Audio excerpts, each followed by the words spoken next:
Signalisation temporaire. Ensemble de la signalisation verticale et horizontale de couleur jaune ou posée au sol qui intervient dans des zones où la circulation est modifiée comme quand il y a des travaux ou des accidents.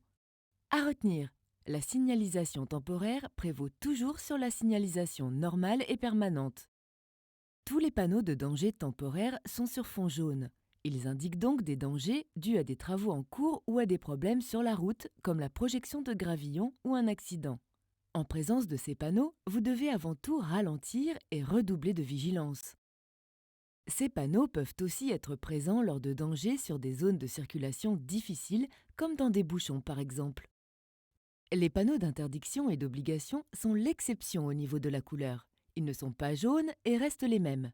Néanmoins, la différence majeure est qu'ils sont posés sur le sol. Il faut alors tenir compte de ces panneaux posés sur le sol car ils annulent toute autre signalisation. Ici, la route est barrée et en sens interdit, alors que la signalisation au sol permanente et la ligne continue pourraient faire croire que la voie est libre.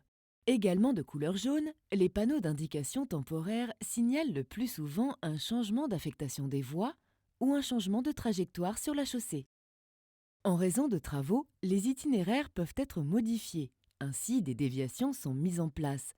Les panneaux de déviation sont également de couleur jaune. Il peut y avoir une seule déviation. Dans ce cas, vous trouverez ces panneaux. Parfois, plusieurs itinéraires et déviations sont mis en place. Dans ce cas, vous devez bien identifier le numéro de déviation correspondant à votre ville de destination. Si vous allez dans ce cas ci-dessous à Épenon ou Frauzet, vous devrez suivre la déviation numéro 2.